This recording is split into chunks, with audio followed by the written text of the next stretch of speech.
Hi, this is Joe again with another review.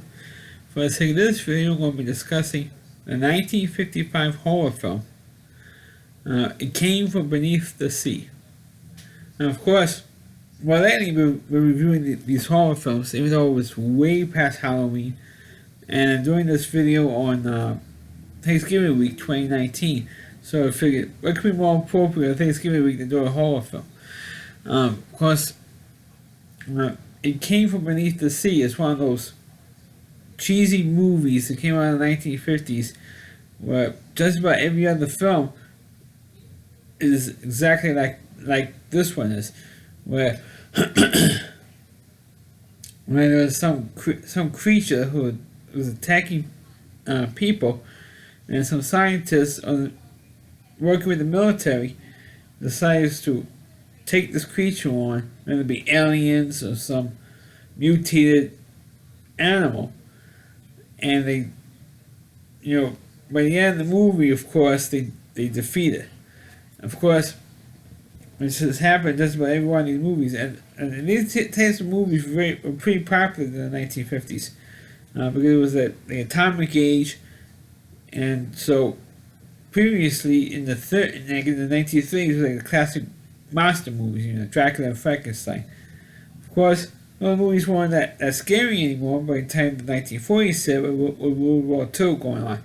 So now they kind of switched it from those monster movies to these mutated creatures. Either it be it's either aliens or a mutated animal. And that's what happened. That's what the creature is in this movie. And it has been like this giant octopus. That's what this is, a giant octopus who's attacking, appropriately enough, San Francisco, which hasn't been attacked enough, in my opinion. But there's neither here nor there. The sanctuary, it's surprising they didn't have protesters protesting this movie because the octopus is a illegal immigrant in San Francisco. So, because it's a sanctuary city, you gotta protect them. But they end up killing this octopus, and of course, that's what happens. Of course, the creature design was by the name escapes me for a minute. No, it's not Harry Winston. I know that it's. He's done he did another monster movie. Also with stop motion animation, so it's pretty. That was the only way to make a creature movie like this. Is either you have somebody in a costume, like in the Godzilla movies, or the early Godzilla films, or doing a stop motion animation, and that's what they did in this movie with the stop motion animation, and it was pretty effective for its time. Now you could say it's so cheesy and it's overrated and stuff like that. But it was but the effects were pretty impressive for its day, for the stop motion feature. It's pretty impressive. But like I said at the top of this review, it's all formulaic, and you know where the story's going to be. But of course, one problem with what I should mention how the movie starts is with a nuclear submarine, with the Navy exploring this area, and all of a sudden it gets attacked. But made it back to Pearl Harbor safely, and then the rest of the movie trying to investigate what happened, and of course they somehow determined that it was with the radar system they had. They found out there was like this giant octopus that was deep into the ocean, and was woken up because of all the nuclear tests. Because in that particular area of the ocean, in the Pacific Ocean, they had a lot of nuclear testing going on, or atom bomb tests and so forth. So what they did was, somehow it activated this creature, woke this creature up, and decided to go. And this creature decided to go, and anything that disturbed this area, the creature was attacking them. So now all of a sudden, the creature was moving closer and closer towards land, until eventually hit San Francisco. And of course, there's two particular scientists, along with a Navy officer, and it caused like a little bit of a love triangle because actually one of the scientists had to be a smoking hot woman and was working with a colleague who she was actually in love with, but they had the neighbor over, so decided to butt into that little romance. So you had like a little love triangle there, which practically didn't go anywhere but the end of this movie. And practically, that particular subplot practically went nowhere. And the three of them decided to become just friends at the end of this film. And while all this is going on, they have the creature slowly coming to the United States and to San Francisco. And you do see times when you see the like 1 or 2 tentacles coming out of the ocean and attack this like this cargo ship.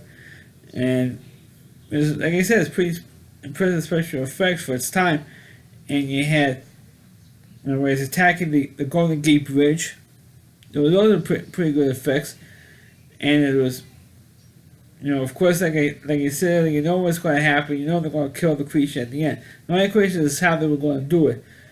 But it doesn't matter what kind of plan they come up with. You know they're going to kill the creature or the aliens at the end of this movie, of a movie like this. Because it's so formulaic and such a cliche. And this time, you can make fun of a movie like this because, particularly at the time the movie came out, you see so many movies like that, and and I think it's not a bad movie, but it says that you see so many of these movies from the 1950s. Is that so? If you see like one of them, you see like all of them really. If you see movie Them with the giant ants, and you see Tarantula with the giant tarantula with the nuclear, with a whatever the nuclear thing was, what my science experiment, or Them with the nuclear bombing with the giant ants. I mean, I've seen about like 3 of those movies now, and it's like it's all the same. It doesn't change in these movies. But I'm saying it has to do really of the creatures and the special effects. They are good. And the creature is good and the special effects are good. And I like the movie. But like I said, if you see all the other movies first, like I did, this movie is not going to do anything for you, except maybe, scratch another monster movie off the list. And that's what I did. But the movie is, it was good, but such a cliche compared to the other movies. There are so many in the 1950s, it's not even funny. I also forgot to mention, had the Blob as well. But no scientists. That's the Blob in that movie, though. That's the local cops and teenagers in that movie. But there were so many of these monster films in the 50s. Like people got tired of the slasher movies. Now people are getting tired. At least I am getting tired of these monster films. So let me review of It Came From Beneath the Sea. Please click on the video. Please rate it. Please subscribe to my channel. Please forward this video to your Facebook pages. You can check out all my reviews on my YouTube channel, rowdyc.com. It's all WDY.com. Homepage and Rowdy Reviewer Christy Moore. Please check out all of his videos on his website. Thanks for watching. Catch you next time.